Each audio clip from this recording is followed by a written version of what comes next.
Ljudje smo narejeni za gibanje in tudi po zimi se ne moremo upreti odhodom, vsaj na kakšen sprehod, na hribček, nekateri pa tudi v gore. Ampak, če gremo v gore po zimi, moramo biti še posebej dobro pripravljeni. Na kaj vse je treba paziti, na kaj se moramo osredotočiti in kakšna je tista pomembna obvezna oprema, bomo govorili v nadaljevanju. V studiu pa že pozdravljamo naslednjega gosta, gospod Mijo Kovačevič, lepo pozdravljeni. Lepo pozdravljeni. Torej ste inštruktor planinske vzgoje, pa malo povejte, kaj pomeni ta naziv, kaj vse prinese ta vaša funkcija? To moja funkcija prinese predvsem delo, in sicer delo z bodočimi vodniki, tudi z obstoječimi vodniki, ker imamo več različnih licenc v vodništvu, mi jih poučujemo, sicer sem pa tudi član strokovnega odbora za usposabljanje in preventivo Planinske zveze Slovenije, ker pripravljamo programe za nadaljnja usposabljanja. In koliko je zanimanja za to vrsten poklic, koliko je teh inštruktorjev, a je dovolj zanimanja, imamo dovolj vodnikov? Torej, inštruktorjev nas je nekaj, vendar niso vsi aktivni. Za vodništvo pa je precejšnje zanimanje, predvsem zdaj po koroni. No, prejle smo imeli javljanje z Triglava. Kolikokrat ste že bili na Triglavu? Večkrat. Ne vem več, jaz sem prvenstveno plezalec, alpinistični plezalec, tako da pohodništvo mi je nekako dostop do sten, ostalo je pa potem, da glavni del je pa plezanje. Zakaj pa so recimo gore po zimi za marsikoga tako privlačne? Kaj je tisto, kar ljudi vleče v to zasneženo pokrajino? Zimske ture so v mojih očeh ena najlepših. Vendar po drugi strani tudi najnevarnejše zaradi plazov, možnosti zdrsa. Se pravi, zimska pokrajina je povsem drugačna scena, kot jo doživimo poleti. Seveda pa se moramo boriti z mrazom, z orkanskim vetrom včasih, ampak to je poplačano z nepopisnimi razgledi. Vidimo tudi fotografije, ste prinesli, res so čudovite. A bi rekli, da je hoja po zimi v gore bolj nevarna ali samo drugačna kot poleti? Hoja v gore po zimi zahteva posebna znanja, izkušnje in tudi določeno opremo. Se pravi, plazovni trojček, ustrezna obutev, dereze, primerna oblačila. Nevarna je predvsem zaradi tega, ker je možnost drsa oziroma možnost plazu, ki je ena največjih nevarnosti po zimi, precej večja, kakor v nekih kopnih razmerah, kjer ne pričakujemo nekih talnih plazov. Kaj pa je najpogostejša napačna predstava, ki jo imajo ljudje v zimskih turah? Ja, dost negativen vpliv imajo družabna omrežja, namreč nekdo objavi neko ful dobro fotko. Laiki, rečemo tisti, ki niso bili na nobenem izobraževanju planinci, to vidijo in mislijo, ja, se to je pa super, odlično, to je skoraj tako kot poleti, ko samo se obuješ pa greš. V resnici moramo na zimskih turah biti pripravljeni tudi na neke težje, ekstremnejše razmere. Kaj bi pa zase rekli, a ste bolj zimski ali poletni planinec in zakaj? Težko se odločam. Jaz se namreč ukvarjam s tem, ukvarjam se s feratami, z letnimi turami, predvsem težjimi in prav tako za zimo, za zimskimi vzponi, takšnimi drugačnimi v slapovih plezam, tako da turno smučam, dejansko se z vsem ukvarjam, dejansko je to tak širok spekter in meni je všeč vse. Odkot pa ta ljubezen do planinarjenja, do plezanja, do teh nevarnih podvigov in adrenalina? To se tudi sam včasih vprašam. Moj oče je bil strasten planinec, zelo aktivna, ma se ne spomnim ene ture. Spomnim pa se nečesa drugega. V Krešlja v 7. razredu osnovne šole ter pri mojih 12 letih, ko so me sorodniki, imam namreč sorodnike Avstrijce, peljali na Großglockner, najvišji vrh Avstrije. In morda je to tisti trigger bil, oziroma tisti indic, ki mi je dal kasneje ta šport. Da gre človek prek sebe. Takrat, ko mislimo, da ne moremo več, kaj vam da pa takrat tisto dodatno motivacijo, da greste preko sebe in rečete, še zmorem? Ja, vedno je potrebno pretehtati vsako situacijo. Se pravi, ko se znajdemo v neki neugodni situaciji, moramo dati na tehtnico, kaj sedaj. A grem naprej, a so moje izkušnje zadostne, ali imam dovolj opreme, imam dovolj znanja.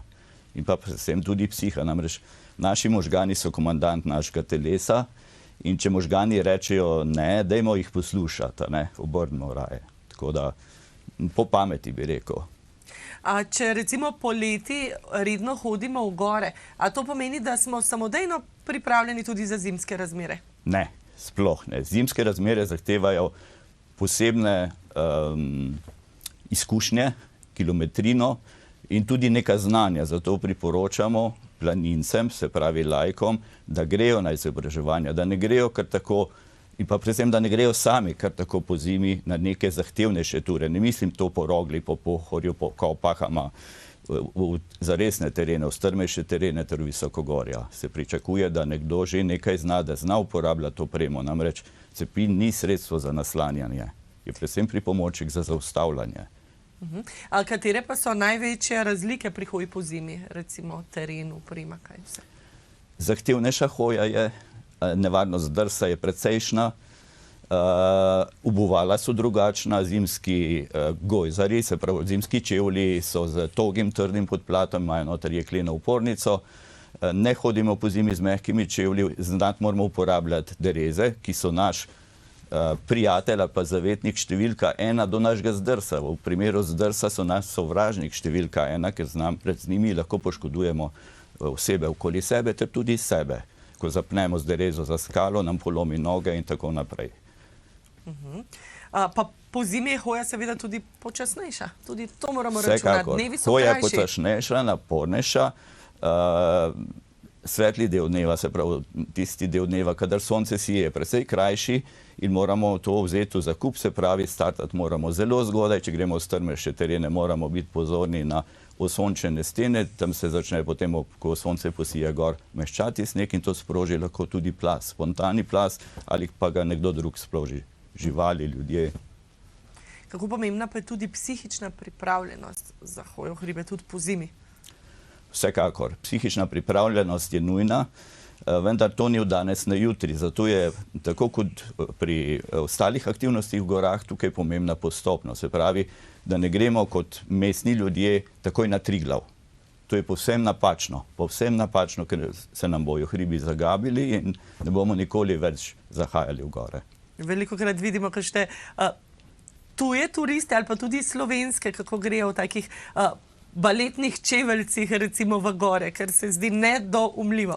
To je prav strašljivo nam, ki smo pač nekako zaznani, se učimo se celo življenje, imamo neka znanja, se pravi neprimerno, saj oni to ne vede počno in to je napačno, povsem napačno in ogrožajo sebe in ogrožajo tudi potem reševalce, ki pridejo reševati.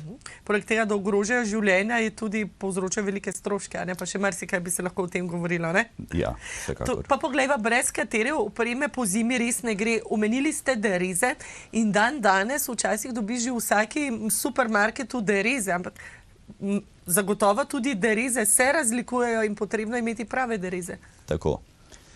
Ljudje smatrajo dereze pač tisto, kar vidijo v trgovini za 30 evrov, to so v resnici verige, krempižlji ali pa žabce, različni nazivi so za te pripomočke, vendar ti pripomočki so samo za hojo po ledenem, ravnem terenu.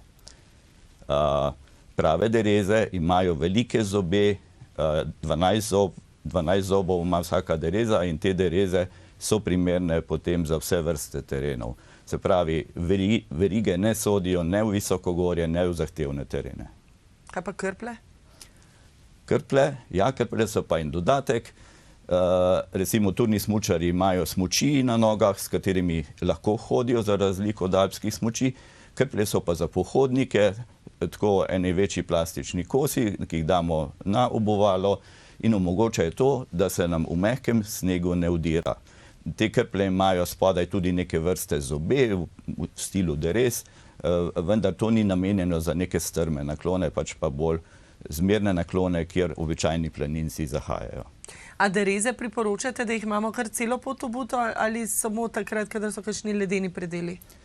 To je pa odvisno. V zmehčanem snegu pa v zložnejših terenih načeloma ne potrebujemo derez. Ko pa se teren postavi malce bolj pokonci in sneg oziroma podlaga postane trša, je pa vsekakor priporočljivo dati na noge dereze, zato včasih jih imamo celo turo, včasih pa izmenoma dajemo gor in dol, odvisno od strukture terena. Kaj pa palice, so po zimi bolj pripomoček ali ovira? Palice so nujen pripomoček po zimi, namreč omogočajo nam ravnotežje.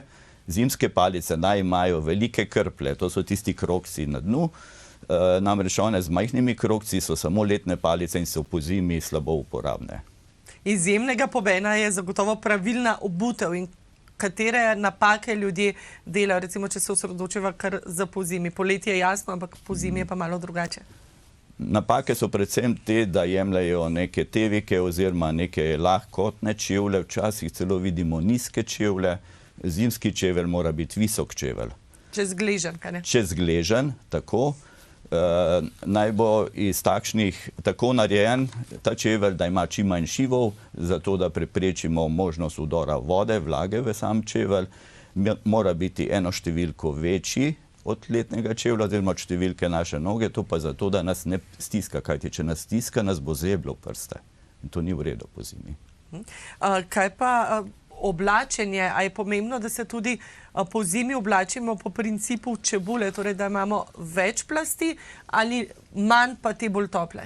Ja, to je pa vedno dilema. Včasih smo zagovarjali ta čebulni način oblačenja, več plasti, vendar je to v nekih zmernih terenih še primerno, medtem ko pa gre za neke terene, kjer so večji napori, kjer se človek, nekateri se že po naravi bolj potijo, takrat je bolj primerno, da imamo posebno namenska oblačila. Se pravi, jaz osebno imam eno majico, ki jo imam tukaj spodaj, samo to majico in čez njo dam vetrovko. V primeru, da nekje obstanemo ali pa recimo v alpinizmu, kjer na sidrišču varujemo, dam tole puhovko spodaj.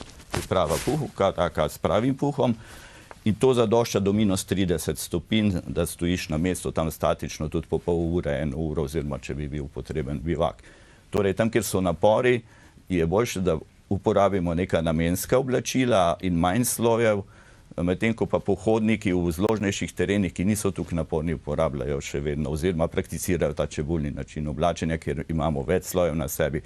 Je pa pomembno to, da v štartu se ne oblečemo preveč. Boljše, da nas zebe prvih 15 minut, kajti potem, ko pride telo na delovno temperaturo, bo ravno pravšna količina oblačil na nas. Ker je res zoprno, če nam je prevroče, če se potimo in tudi ni prijetna takšna hoja. Ne samo, da ni prijetna, potenje škoduje, torej negativno vpliva na mišice, enako kot pretiran mraz. No, s seboj imate nahrbtnik. Kaj vse pa sodi v nahrbtnik? Če gremo po zimi tudi na kakšno krajšo turo, ni potrebno, da gremo za cel dan. Nahrbtnik sodi oprema primerna terenu. Če gremo v zahtevnejši teren, je obvezne so dereze, obvezen je cepin, obvezen je plazovni trojček. Plazovni trojček je lopata, sonda ter plazovna žolna. Plazovna žolna je radijska naprava, ki jo imamo na sebi in ves čas oddaja en pisk. Enkrat na sekundo zapiska, to je v primeru, da nas plaz zasuje, nas drugi lahko najdejo, ki imajo to isto plazovno žolno. Če pa koga drugega zasuje, pa mi z njo lahko v snegu poiščemo zasutega, namreč preden pridejo reševalci na mesto dogodka, se zasuti zaduši. V prvih 15 minutah ga moramo skopati, se pravi, nek plato do njegove glave, da očistimo dihalne poti in ga poskušamo izvleči ven iz plazu. A ste že kdaj to morali postoriti? Ste že kdaj koga iskali? Torej, tako zares na srečo nisem bil udeležen zraven, vendar to počnemo vsak teden, tudi pretekli vikend na Peci, na tečaju za vodnike. Smo to prakticirali, kajti vodniki morajo biti sposobni to odreagirati pravilno, tudi če so njihovi svojci zasuti, se pravi osebe, ki so jim bližne, kakor tudi za kogarkoli drugega morajo biti sposobni v vseh teh stresnih situacijah pravilno odreagirati. Se pravi, poklicati 112 in pričeti takoj z izkopavanjem, oziroma najprej iskanjem in potem, ko ga locirajo za to radijsko napravo s to žolno, tudi izkopavanjem zasutega. Verjetno je bolj varno, če se odpravimo v družbi, ne sami v gore, in pomembno tudi, da komu povemo, kam smo odšli. Vsekakor. Priporočljivo je oziroma zelo zaželjeno, da v gore ne hodimo sami. Vedno v družbi, želimo si ob sebi imeti nekoga, ki je bolj sposoben od nas, se pravi nekoga, ki nas bo izvlekel iz neke situacije, v kateri mi še nismo bili in je ne poznamo. Mobilni telefon velikokrat nima signala ali pa se baterija hitro sprazni v teh mrzlih dneh, tako da se ne smemo preveč zanašati na to. Torej, mobilni telefon, kot tudi plazovno žolno, je obvezno imeti pod oblačili. Ne v nahrbtniku, tako je? Ne v nahrbtniku, plazovno žolno absolutno ne v nahrbtniku, ker ko pademo, ko zdrsnemo ali nas plaz zajame, nam iztrga nahrbtnik in potem bojo našli nahrbtnik, mi bomo pa mogoče 150 metrov stran zakopani in umremo zaradi zadušitve. No in baterije zgubijo avtonomijo, se pravi kapaciteta baterije enormno pade pod 0 stopinjami, zato je to zaželjeno imeti na toplem. Poleti čutimo žejo, ko smo hitro dehidrirani, kako pomembno pa je piti tudi po zimi in imeti tudi tekočino s seboj? Hidracija telesa je zelo pomembna. Namreč telo brez tekočine ne funkcionira. Običajno po zimi je dobro, da prakticiramo neke termovke oziroma imamo v termovki neko toplo pijačo. Jaz pa to termovko zavijem v četrtino Armaflexa. Ta Armaflex mi služi kot podloga za sedenje, v tem primeru toplotni ovoj tej termovki, da zdrži ta termovka dlje, se pravi tudi pri minus, ne vem, kaj sem bil, največ minus 30, 34 sem bil na turah po Visokogorju po Avstriji, je termovka ostala, oziroma pijača noter ostala mlačna še naslednji dan. Kaj za prehrano, kako energijsko ploščico, kaj drugega, kaj naj vedno damo v nahrbtnik? Vsekakor energijska ploščice sodijo v nahrbtnik, nekaj, kar nam ustreza glede na naše telo, vsakdo ne mara vsega ali pa telo ne sprejme vsega. Vedno imejmo v nahrbtniku tudi svetilko, te prvo pomoč. V prvi pomoči dodajmo eno majhno svečko, tisto za 1 evro iz Tedija, ter vžigalnik, da lahko svečko prižgemo, kajti takrat, ko nas dobi noč, ko nas prehiti tema, izkopljemo snežno luknjo, ki je naš bivak za prenočitev in če to svečko noter prižgemo, se dvigne temperatura kar za 5-6 stopinj lahko. Zanimivo. Kako pomembno pa je, da preverimo vreme in to ne kar nekje, kje vi svetujete, da preverimo vreme in kako hitro se potem lahko spreminja? Vreme je en ključnih dejavnikov pri pripravi na turo. Se pravi, preden se odločimo, preden gremo na turo, je obvezna priprava na turo. Priprava na turo vsebuje pripravo ustrezne opreme ter pregled vremenske napovedi. Vremenska napoved ni samo, kakšna bo temperatura, ampak moramo pogledati eno posebno spletno stran. Recimo Arso ima prav zdaj čez zimo eno spletno stran aktivno, ki se ukvarja z, oziroma ki ima grafično prikaže plazovitost, plazovno nevarnost proženja plazov v Sloveniji. Tako ima to vsaka država, zato poiščemo vedno uradno meteorološko stran od določene države, kamor gremo in tam poiščemo te informacije, se pravi nevarnost plazov, temperature in pa veter je zelo pomemben dejavnik. Veter, recimo jaz sem doživel tle na navadnem 2000 na slovenski meji, na Koralpah, pri -8 v brezveterju, ko je prišel rep enega orkana, ki je šel čez München, čez Nemčijo, je bil tle rep, smo imeli 170 na uro in pa okoli -36 stopinj tisto popoldne. Takrat sem prvič v življenju pomislil, kje je moja lopata, da začnem kopati snežno jamo, kjer se bova skrila s tistim, ki sva bila tam na tisti turi. Na začetku najnega pogovora ste omenili tudi plaz. Nekateri mislijo, da to zadeva samo Visokogorje, ampak verjetno ne drži. Ne. Plaz, ne vem, pred leti na Celjski koči se je sprožil na cesto, zasul kompletno cesto dovozno do Celjske koče, ki je dejansko tle v dolini, tako da plaz nima voznega reda, plaz je tako, samodejno se proži nad 50 stopinj, se sam sproži, pod 50 so pa zelo nevarni tereni za nas, nekje od 25 do 45, 50 stopinj tam noter je zelo nevarno in obstaja mednarodna plazovna lestvica od 1 do 5, kadar je nevarnost 3. stopnje, ne hodimo več v nevarne terene oziroma Visokogorje. To pa ne pomeni, da ne bom šel na Pohorje, na Roglo, kjer dejansko jaz v življenju nisem slišal ali pa videl enega plazu, pa sem pogosto gor, ker je moj trening poligon za turno smučanje. In potem seveda ne moremo brez sonde, lopate, svečke, tisto, kar nas lahko reši, kot ste rekli, kaj ne? Tako. Še bi lahko klepetala, žal nama je zmanjkalo časa za tokrat, pa vseeno še zadnje vprašanje, zakaj je spoštovanje gora pozimi še toliko bolj pomembno? Če smo bili poleti na neki turi in potem si rečemo, zdaj bo pa to naša prva zimska tura, ne počnimo tega sami, namreč po zimi je že orientacijsko teren povsem drugačen, bo nam neprepoznaven, recimo, če gremo tle proti Ojstrici z naše strani, iz Logarske gore ali pa kakšni drugi tereni, povrh vsega pa je še ena druga težava, letne poti so ponekod speljane povsem drugje kot zimske. En primer je Mala Radoha iz severne strani od Bukovnika, tam sta žal umrla dva mlada fanta pred par leti, ker niso vedeli, da ne smejo hoditi tik pod steno po letni poti, ampak povsem levo od GRS hiše proti Lanežu oziroma levo od Durc navzgor. Podrla se je v pas na vrhu Male Radohe in tistih več 10 ton snega je pa žal pomenilo tudi tragičen konec za ta dva mlada fanta. Torej, previdno, varno, po pameti in izobraževanje je tudi tisto, ki nam lahko reši življenje nam ali pa našim bližnjim. Priporočam vsem planincem, da se udeležijo tečajev, ki jih nekatera društva v Sloveniji organizirajo, to najdejo na spletu.